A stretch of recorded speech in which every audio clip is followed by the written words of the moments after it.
आप सबका स्वागत है बैंक साथी यूट्यूब चैनल पर। आज हम करते हैं डेली करंट अफेयर्स 1 एंड 2 जनवरी का। और इधर जो भी है वो माइंड मैपिंग से पढ़ेंगे, मैंने से पढ़ते हैं।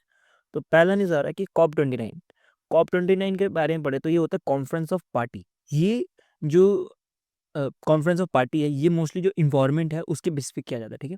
कि इन्वायरमेंट से कैसे बचा जाए और फ्यूचर में क्या-क्या इम्पैक्ट हो सकता है अगर हमने कुछ स्टेप्स नहीं लिए। तो उसके लिए ही जो है कॉन्फ्रेंस ऑफ पार्टी की जाती है। और इसको जो ऑर्गेनाइज़ करने का काम होता है वो यूएनएफसीसी का होता है, मतलब कि United nation framework convention on climate change. तो ये जो है इस बार 29th हो रहा था और ये बाकू जो अज़रबैजान है यहाँ पे हो रहा था। अब इधर ही एक डिसीजन भी लिया गया है जिसको बोला गया है बाकू फेम फाइनेंशियल गोल। इसके अंतर्गत बोला गया है कि जितने भी डेवलप्ड कंट्री है वो 1.3 ट्रिलियन जो है देने का काम करेगी, जो भी डेवलपिंग कंट्रीज है उनको।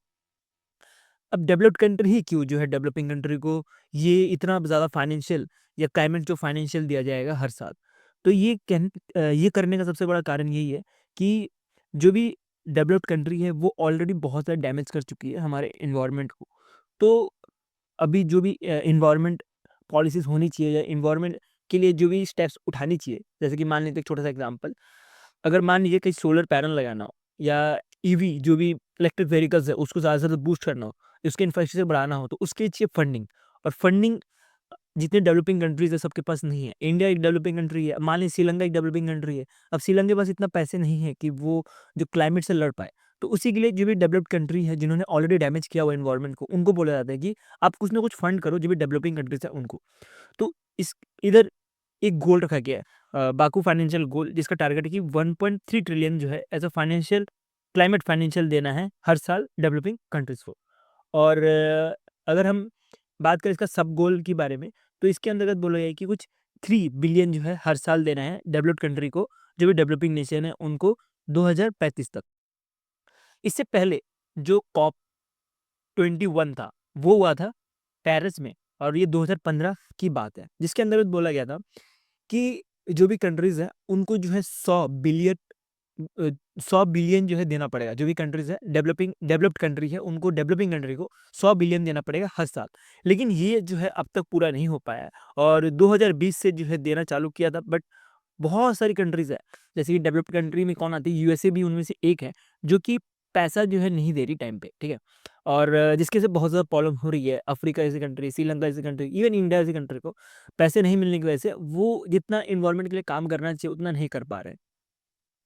और जिसकी वजह से बहुत बड़ा इम्पैक्ट पड़ रहा है हमारे एनवायरनमेंट को भी। जैसे कि कॉप 21 ही एक डिसीजन लिया गया था, जिसके अंदर बोला गया था कि जो भी ग्लोबल एवरेज टेम्परेचर है, वो 1.5 डिग्री तक ही होना चाहिए। अगर इससे ज़्यादा हो गया, तो बहुत ज़्यादा इम्पैक्ट होगा हमारे पूरे ग्लोब को, ठीक है? पूरे जो वर्ल्ड है, इसको बहुत बड़ा इम्पैक्ट होगा। जो भी सी के सामने जो भी कंट्रीज़ है, वो पूरे-पूरे डूब जाएँगी। ऐसा कुछ कहना था, जो ये पार्टी ऑफ कॉन्फ्रेंस 15 में जो हुआ था उसका, ठीक है? तो इसमें कुछ की टेक अवे भी है जो कि एग्ज़ाम पॉइंट ऑफ से बहुत इम्पोर्टेंट है, जिसको आपको ध्यान देना है। ये तो आपको पता ही होगा कि इंडिया का टारगेट है 2030 तक कि 500 गीगावाट का जो है रिन्यूएबल एनर्जी कैपेसिटी बनाने का।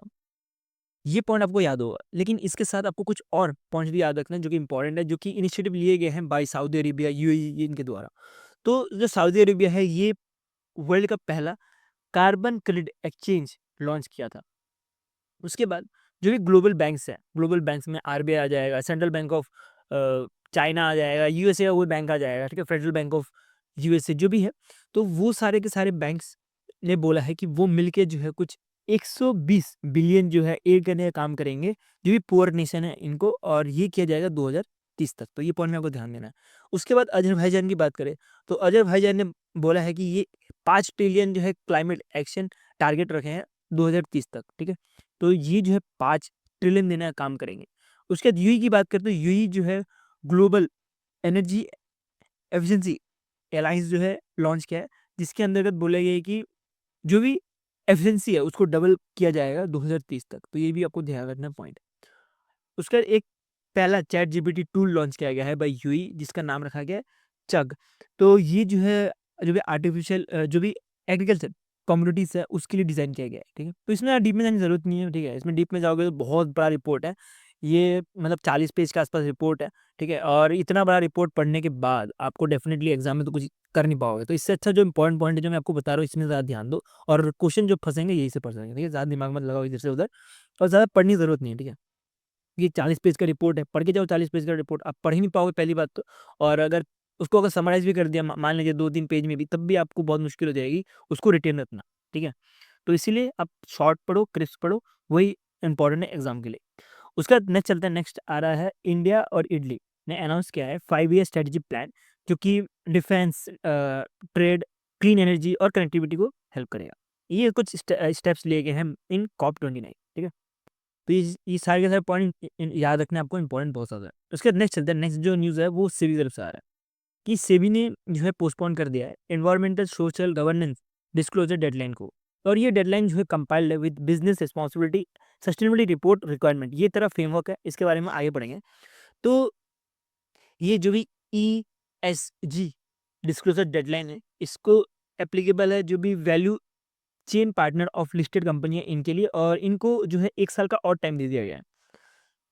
तो हम इसके बारे में पढ़ते हैं क्या होता है ये value chain partner of listed company. Value chain partner of the listed company ये वो कंपनी या तो इंडिविजुअल्स होते हैं जो कि डिफरेंट स्टेट में जो है इन्वॉल्व रहता है, जैसे कि producing, distributing, selling a product और सर्विस ऑफर लिस्टेड कंपनी जो भी ऑफर करता है उसको। इन शॉर्ट हम बोले कि जो भी वीसीपी मतलब कि जो वैल्यू चेन पार्टनर्स होते हैं वो सारे के सारे एक्टिविटी करते हैं जो भी एक बिजनेस एम्प्लॉय करता है कोई सर्विस या प्रोडक्ट को रिलीज करने में। तो इसका काम होता है वीसीपी का कि जो भी एक्टिविटीज है फ्रॉम मैन्युफैक्चरिंग टू सेलिंग सबके सब करने का काम होता है ये वैल्यू चेन पार्टनर का, ठीक है? वैल्यू चेन पार्टनर का एग्जांपल ले तो ये ले सकते हो कि clothing company value chain partner. तो क्लोथिंग कंपनी में क्या होगा कि क्लोथ का प्रोड्यूसिंग कैसे होना है, उसका डिस्ट्रीब्यूटिंग कैसे होनी है, उसका सेल्स कैसे होना है, तो ये सब देखने का काम रहता है वैल्यू चेन पार्टनर का। तो वैल्यू चेन पार्टनर को बोला गया कि ये जो है अभी वॉलंटरी रह सकते हैं instant of comply and explain approach से। पहले क्या था कि पहले जो था इनको कंप्लाई एंड एक्सप्लेन अप्रोच रखना पड़ता था, लेकिन अब जो है ये वॉलंटरी अप्रोच रख सकता है। इसके साथ बोला गया कि पहले जो था इनको अश्योरेंस देनी पड़ती थी, ठीक है? तो अब जो है इनको असेसमेंट भी करनी पड़ेगी, उसके साथ अश्योरमेंट भी करनी पड़ेगी, और ये करनी पड़ेगी फाइनेंशियल ईयर 2027 से। ये चीज़ आपको ध्यान देनी है, ठीक है? तो हम इसके बारे में पढ़ते हैं ये क्या है, ये कंपाइलेंस एंड एक्सप्लेन अप्रोच, इसके बारे में पढ़ते हैं।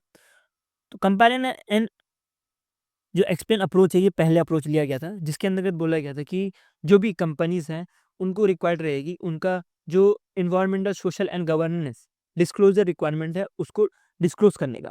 लेकिन अब बोला गया कि उनके ऊपर वॉलंटरी है और उनके ऊपर है कि करना है कि नहीं। इसका सबसे बड़ा कारण यही है करने का कि जो बिजनेस है इजी और बिजनेस को बोला जाता है वो पॉसिबल नहीं हो पा रहा था because of this compliance and explain की वजह से, और अब जो है वो वॉलंटरी रहने की वजह से जो भी इजी और बिजनेस है वो हो पाएगा। तो इसी की वजह से सेबी ने ये स्टेप लिया गया। अब कुछ की पॉइंट्स पढ़े सेबी की तरफ से तो वो मिलेगा आपको कि जो भी अपस्ट्रीम पार्टनर्स और डाउनस्ट्रीम पार्टनर्स हैं इनको बोला गया कि इनको एटलीस्ट 2% ऑफ परचेज और सेल रखनी पड़ेगी बाय वॉल्यूम, और ये रकम पड़ेगा 75% ऑफ द टोटल ट्रांजेक्शन के। तो हम इसका मतलब समझते हैं क्या होता है ये अपस्ट्रीम पार्टनर और डाउनस्ट्रीम पार्टनर।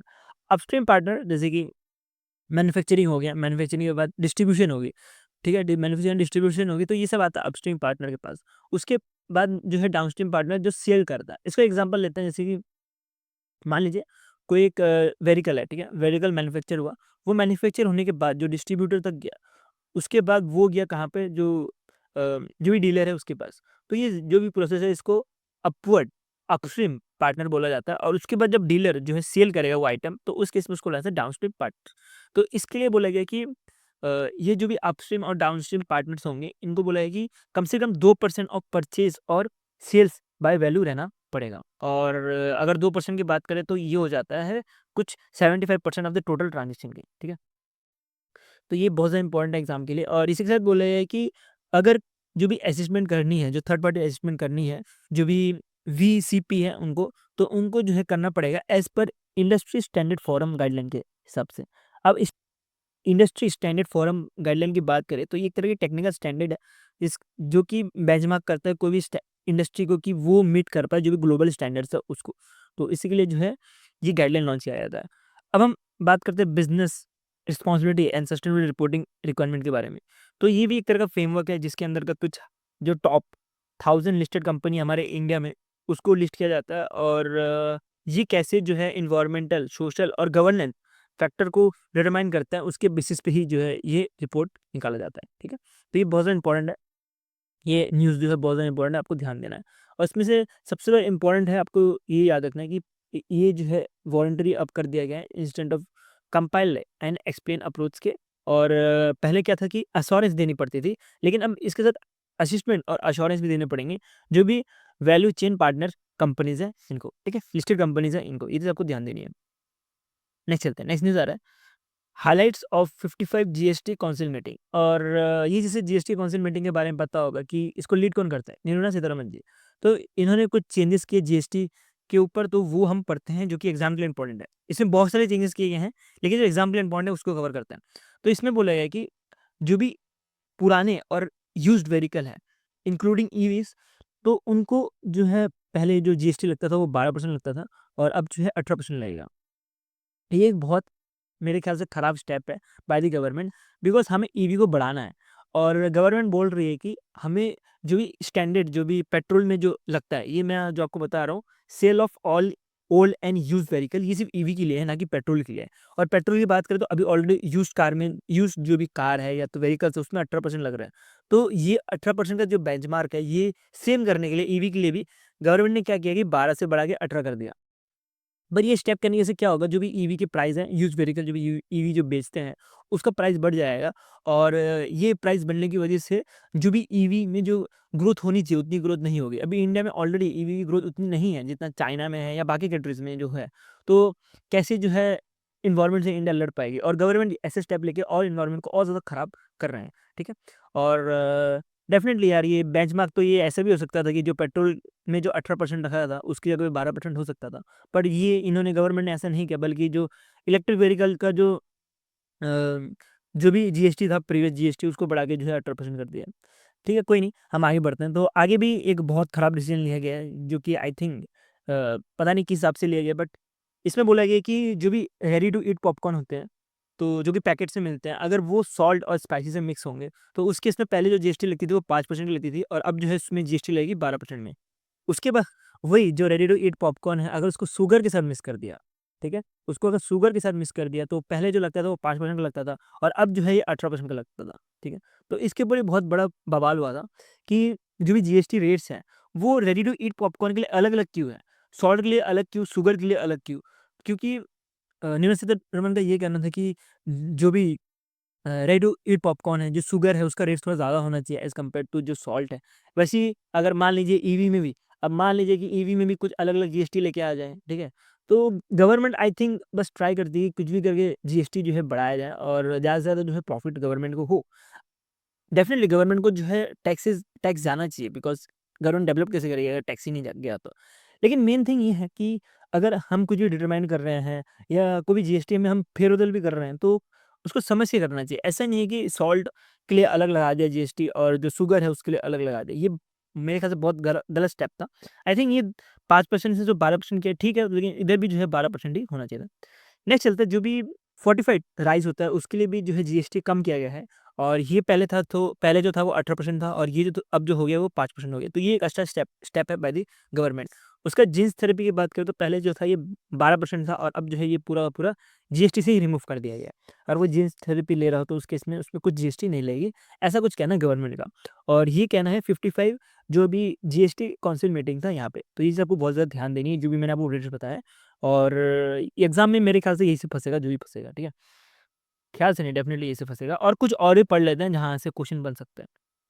जैसे कि जो भी फूड इनपुट है, उसके लिए जो है जीएसटी में कंसेशन रखिए 5%।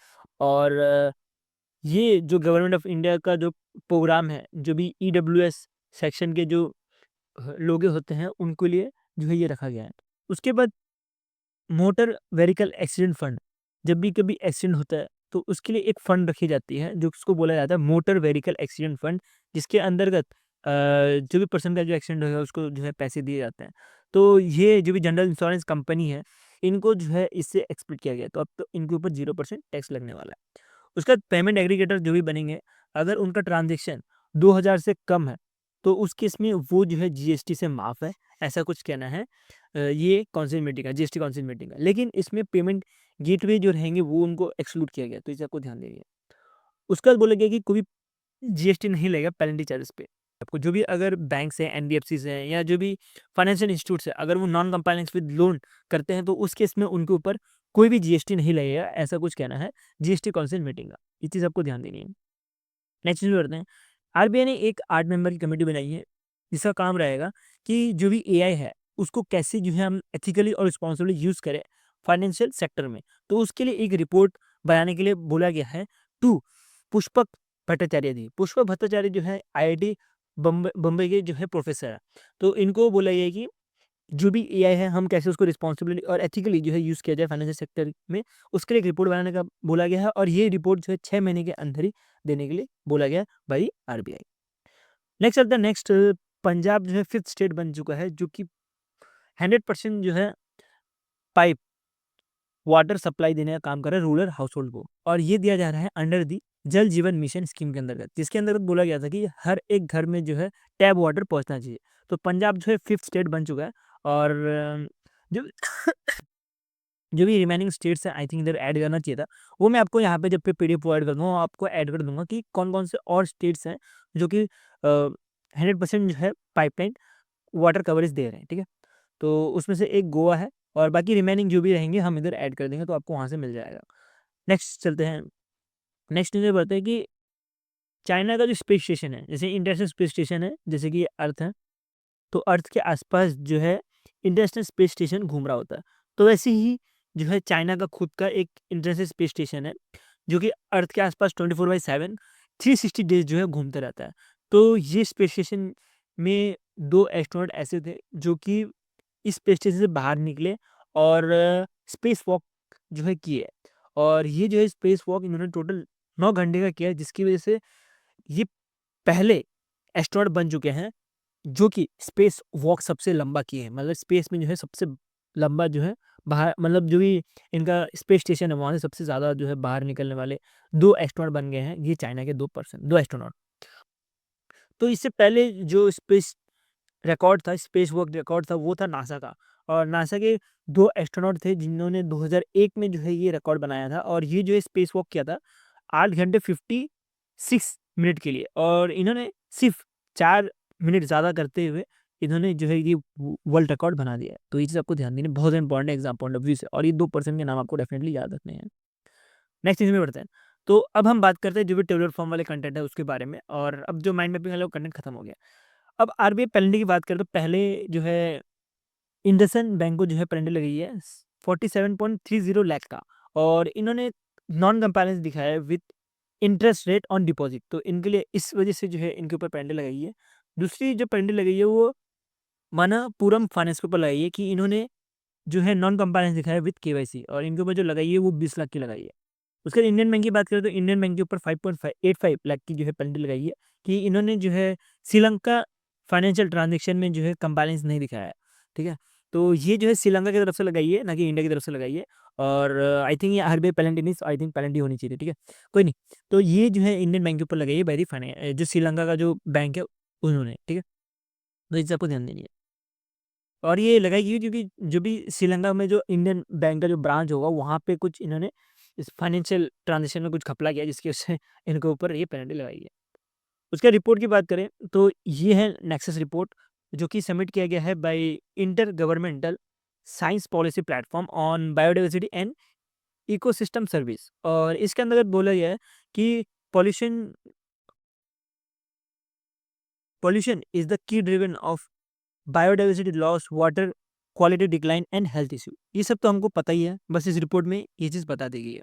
इसमें इंपॉर्टेंट पॉइंट ये है कि इसके अंतर्गत कुछ 5 इंटरकनेक्टेड अ, जो भी पॉल्यूशन के रिलेटेड चीज़ें हैं, उसको डिटरमाइन किया गया है।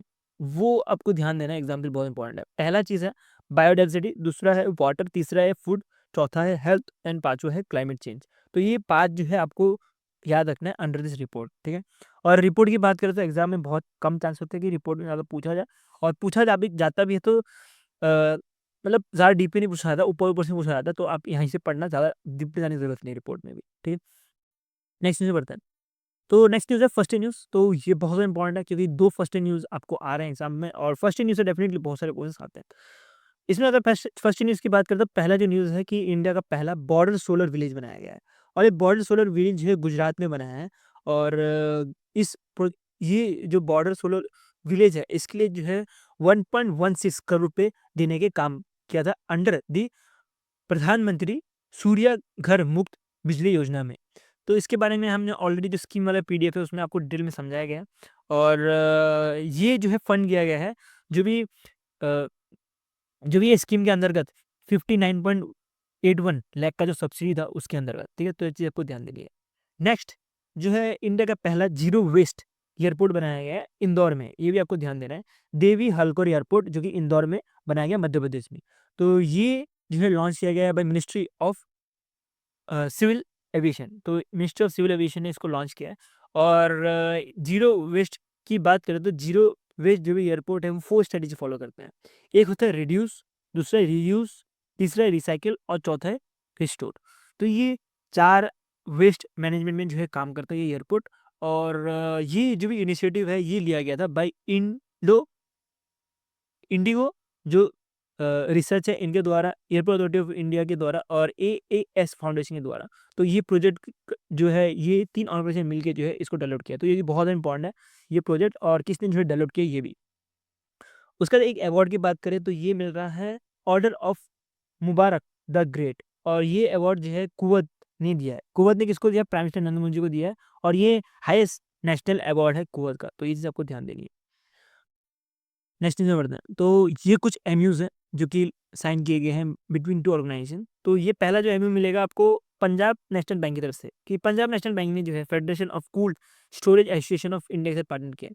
जैसे ये नाम से पता लग रहा है कि जो भी कोल्ड कोल्ड स्टोरेज है उसके लिए जो है ये पार्टनर किया है पंजाब एंड नेशनल बैंक ने।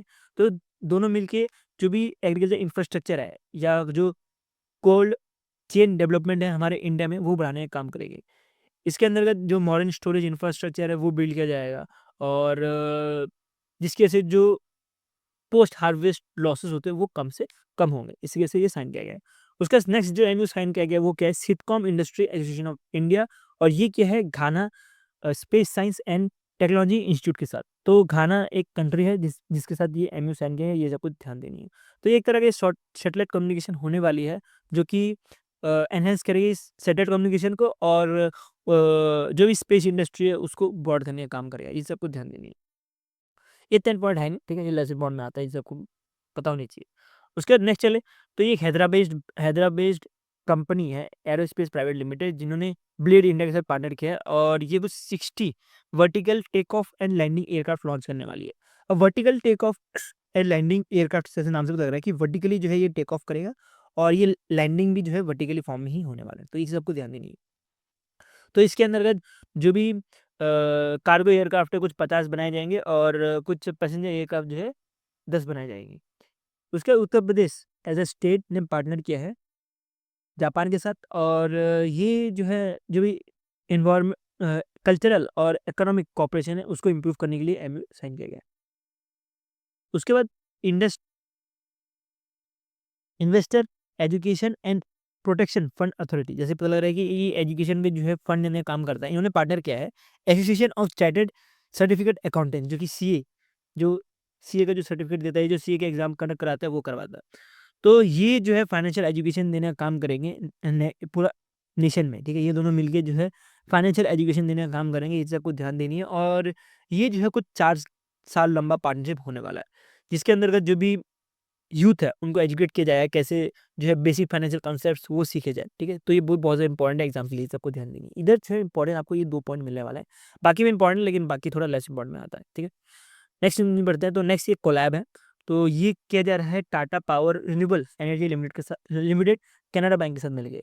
तो दोनों मिलके जो है जो भी सोलर रूफटॉप सोलर सिस्टम है उसको प्रमोट करने का काम करेंगे और ये भी किया जाएगा अंडर दी प्रधानमंत्री सूर्य घर मुक्त बिजली योजना के अंतर्गत। तो इस चीज़ को ध्यान देंगे।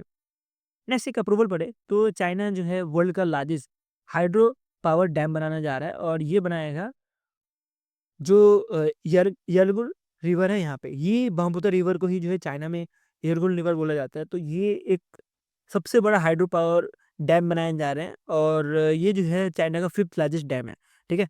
तो आपको पता होगा कि चाइना की तरफ से इंडिया में एंटर होता है। ये जो आपको ये 1 मिनट रुक जाइए, मैं इसको अच्छे से बना देता हूँ।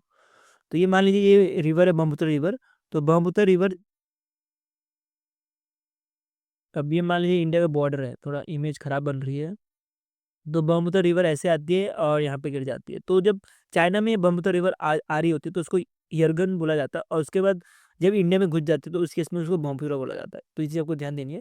तो इधर ही जो है ये डैम बनाया जा रहा है और ये डैम का काम रहेगा कि जो भी ब्रह्मपुत्र रिवर है, इस डैम का जो इम्पैक्ट होने वाला है, जो भी ब्रह्मपुत्र रिवर है, वो जो है साफ टर्न नहीं लेगा हिमालयस पे। तो ये जो है डैम बनाया जा रहा है और इंडिया भी जो है ब्रह्मपुत्र में एक डैम बना रहा है, उसका आप नाम बताना कमेंट सेक्शन में, ठीक है?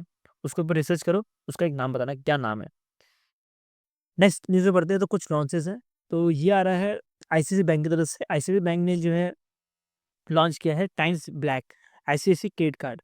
तो ये एक तरह का super premium cobranded metal card होने वाला है और आईसीआईसी बैंक ने जो है एक कंपनी है जिसका नाम है टाइम्स इंटरनेट, तो इनके साथ पार्टनर करके जो है ये कार्ड लॉन्च किया है और ये पावर्ड रहेगा बस वीज़ा, ठीक है? और जैसे कि इसमें नाम से पता लग रहा है सुपर प्रीमियम, मतलब जो हाई नेटवर्थ वाले इंडिविजुअल्स हैं उन्हीं के लिए जो है ये लॉन्च किया गया है। उसके बाद नेक्स्ट चलते हैं, गूगल ने लॉन्च किया है जिमिनी। जिमिनी पता होगा आपको, गूगल का जो है एआई है। तो गूगल ने 2 जो है एक्सपेरिमेंटल एआई मॉडल लॉन्च किया है। एक है जिमिनी एक्सपेरिएंट एक्सपेरिमेंट 1206 और जिमिनी 2.0 फ्लैश। तो अब जिमिनी की बात करें तो ये एक तरह का जो भी ये 2 तरह के मॉडल है, ये एक तरह का एनहांस करेगा task, coding, mathematical problem solving और बिज़नेस प्रॉब्लम्स को सॉल्व करने का काम करेगा। अब एक-एक करके देखते हैं क्या काम रहने वाला है जिमिनी 1206 और जिमिनी 2.0 फ्लैश का। तो जो जिमिनी 1206 है, ये जो भी एआई की एबिलिटी है वो बढ़ाया जाएगा कि कैसे जो है कॉम्प्लेक्स क्यूरीज को भी जो है सॉल्व किया जाए। अब मान लीजिए आपने चैट जीपीटी को ही आपने कोई डीआई की प्रॉब्लम दे दी, तो डेफिनेटली वो डीआई की प्रॉब्लम नहीं कर पाएगा, ठीक है? अगर आपने एसबीआई क्लर्क का भी आपने डीआई का प्रॉब्लम दे दिया ना, तब भी वो सॉल्व नहीं कर पाता चैट जीपीटी। इसका सिंपल रीज़न यही है कि अभी भी एआई इतने डेवलप नहीं हुए हैं कि वो कॉम्प्लेक्स जो भी क्यूरीज है उनको सॉल्व कर पाए। तो इसी के लिए जो है कॉम्प्लेक्स क्यूरीज को भी सॉल्व करने के लिए ये जिमिनी 1206 जो है लॉन्च किया गया। उसके बाद बात करें कि जो जिमिनी 2.0 फ्लैश है, इसको भी लॉन्च किया गया है। तो इसका काम रहने वाला है, जो भी डेवलपर है इसको यूज़ करेंगे और ये एक तरह का advance generative AI capability tool रहने वाला है, जो कि मोस्टली जो डेवलपर वो यूज़ करेंगे और जिमिनी का जो है एपीआई यूज़ करते हुए वो जिमिनी एआई को अपने जो भी एप्लीकेशन है उधर यूज़ कर पाएंगे। नेक्स्ट चलते हैं नेक्स्ट लॉन्चेस के ऊपर। तो ये आ रहा है Indian National Centre for Ocean Information Service, ये लॉन्च किए हैं search and rescue aid tool, जो कि सर्च एंड रेस्क्यू ऑपरेशन में हेल्प करने का काम करेंगे। तो ये जो search and rescue aid tool है, इसको 2016 में बनाया गया था अर्थ सिस्टम साइंस ऑर्गेनाइजेशन के द्वारा और इसके अंदर की भी जो Indian National Centre for Ocean Information service है, इन्होंने इसको बनाया था। तो इसी से ध्यान देनी है। उसके बाद गुजरात गवर्नमेंट की बात करें तो गुजरात गवर्नमेंट ने जो है एआई फोर्स टूल लॉन्च किया है और ये लॉन्च किया है कि जो भी टेक्निकल ड्रिवन गवर्नेंस है या सोशल इकोनॉमिक ग्रोथ है, उसको पोजिशन करने के लिए। अब हम नेक्स्ट न्यूज़ में बढ़ते हैं। तो नेक्स्ट न्यूज़ जो आपको मिलेगा वो भी एक तरह का लॉन्चेस ही है और ये जो है एआई के बारे में और बताया गया है। जो एआई टास्क फोर्स है उसके बारे में थोड़ा कुछ और डिटेल में दिया गया है और ये आई थिंक इतना इम्पोर्टेंट है भी नहीं, ठीक है? कि जो भी गुजरात का जो सेक्रेटरी डिपार्टमेंट ऑफ साइंस है, इन्होंने लॉन्च किया, ये ज़्यादा इम्पोर्टेंट है नहीं, इसके बाद आपको ध्यान देना भी नहीं है। नेक्स्ट होस्टिंग के ऊपर बढ़े, ये स्पोर्ट्स का न्यूज़ है कि अभी जूनियर वर्ल्ड कप 2025 का होने वाला है, वो इंडिया जो है होस्ट करेगा और ये जो है इवेंट न्यू दिल्ली में होगा, तो इससे आपको ध्यान देनी है। और ये जो भी इवेंट है जूनियर वर्ल्ड कप, ये होगा और जिसके अंतर्गत जो भी राइफल है, पिस्टल है, शॉट गन कॉम्पिटिशन है, ये सब होने का काम करेंगे। इसके अंदर जो ओलंपिक और नॉन ओलंपिक इवेंट्स है वो सारे के सारे होंगे, तो इसे आपको ध्यान देंगे। उसका इम्पोर्टेंट एक और न्यूज़ है आ रहा है कि जो वर्ल्ड बॉक्सिंग क्लब फाइनल है और थर्ड वर्ल्ड कांग्रेस 2025 का, ये भी इंडिया होस्ट करेगा और ये भी न्यू दिल्ली में ही होस्ट किया जाएगा। तो अब बात करें कि वर्ल्ड बॉक्सिंग कप की जो सीरीज़ होगी, ये मार्च 2025 से ब्राज़ील में शुरू होगी। उसके बाद जर्मनी और कज़ाकिस्तान में इसके बाद इवेंट होगी और फाइनली जो फाइनल्स का दिन आएगा वो होगा न्यू दिल्ली में। तो ये चीज़ आपको ध्यान देनी है कि बाकी सारे इवेंट जो है ब्राज़ील, जर्मनी और कज़ाकिस्तान में होगी, लेकिन जो फाइनल होने वाली है वर्ल्ड बॉक्सिंग कप का वो जो है न्यू दिल्ली में होगी। तो ये चीज़ आपको ध्यान देनी है, ठीक है? नेक्स्ट न्यूज़ में बढ़ते हैं। तो नेक्स्ट एक अपॉइंट चा 3 अपॉइंटमेंट है जिसमें से आपको 2 ब्रांड एम्बेसडर के अपॉइंटमेंट मिलेंगे और एक जो है सेक्रेटरी जनरल के अपॉइंटमेंट मिलेंगे। एक करके कवर करते हैं। तो पहला जो अपॉइंटमेंट मिलेगा आपको सचिन तेंदुलकर, जो कि लेजेंडरी क्रिकेटर हैं जिसको गॉड ऑफ क्रिकेट भी बोला जाता है। इनको ब्रांड एम्बेसडर बनाया गया है क्रिसिस का। तो ये जो भी ब्रांड एम्बेसडर बनाया गया है, ये क्या करेंगे कैसे जो है क्रेडिट फाइनेंसिंग सर्विस होनी चाहिए अच्छी, उसके लिए जो है बात करेंगे, ठीक है? तो इनको जो है इस कंपनी को जो है प्रेज़ेंट करेंगे और कैसे जो है क्रेडिट फैसिलिटी या कैसे क्रेडिट जो सर्विस है वो हैसल फ्री हो पाए, उसी के लिए जो है पार्टनर ब्रांड एम्बेसडर बने हैं। उसके बाद सलमान खान की बात करें तो सलमान खान और टाइगर श्रॉफ जो है वो ब्रांड एम्बेसडर बने हैं खो-खो वर्ल्ड कप 2025 का। ये बहुत ज़्यादा इम्पोर्टेंट है। खो-खो वर्ल्ड कप 2025 के ब्रांड एम्बेसडर किसको बनाए हैं? सलमान खान और टाइगर श्रॉफ को। और खो-खो वर्ल्ड कप के बारे में मैंने आपको ऑलरेडी पढ़ाया गया है और ये जो है अभी जनवरी में होने वाला है। और इस बार जो है टोटल 21 मेंस और 20 वुमेन्स की टीम जो है इसमें भाग लेने वाली है और इसका टैगलाइन जो होने वाला है दी वर्ल्ड गोज़ खो। तो ये जो है टैगलाइन पे ध्यान देना और इसके बारे में मैंने आपको ऑलरेडी बहुत ज़्यादा डिटेल में आपको पीडीएफ जो है प्रोवाइड की हुई है और इसके बारे में बताया है कि कहाँ पे ये इवेंट होने वाला है और ये जो भी इसके बारे में डेटा है हमने ऑलरेडी कवर किया हुआ है और यहाँ पे वापस कवर करने का कोई मतलब नहीं बनता। उसके बाद नेक्स्ट अगर अपॉइंटमेंट की बात करें तो ये आ रहा है रूपान रॉय। रूपान रॉय को जो है secretary general of all India state bank officer federation का बनाया गया है।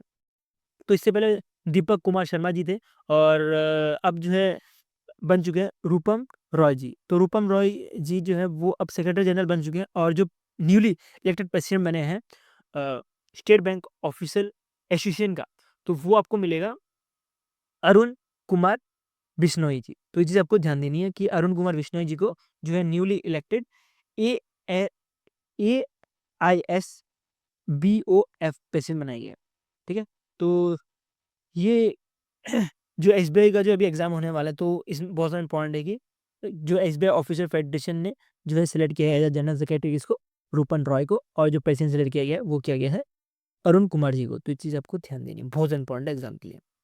ये जो भी मैंने अपॉइंटमेंट बताए सारे के सारे इम्पोर्टेंट है और यहाँ से भी क्वेश्चन फँसने के बहुत ज़्यादा चांस है। ये कहीं भी लेस इम्पोर्टेंट में नहीं आता तो इसको आपको बहुत अच्छे से ध्यान देना है और बहुत अच्छे से पढ़ना ही है। और अभी अगर बात करें तो एसबीआई क्लर्क का जो है एग्ज़ाम है मेंस, मैं मेंस की बात करूँगा, प्रीलिम्स में तो जीए होता नहीं है। तो मेंस जो है मार्च में है और अगर जीए की बात करें तो अगर आप नवंबर से फ़ेब तक अगर जीए पढ़ोगे तब भी आपका बहुत अच्छा स्कोर हो सकता है, जिन्होंने कवर नहीं किया अभी तक और जिन्होंने कवर करके चल रहे हैं उनके लिए तो बहुत अच्छी बात है। और ज़्यादा आपको फ़ोकस करना है जनवरी से फरवरी तक, ठीक है?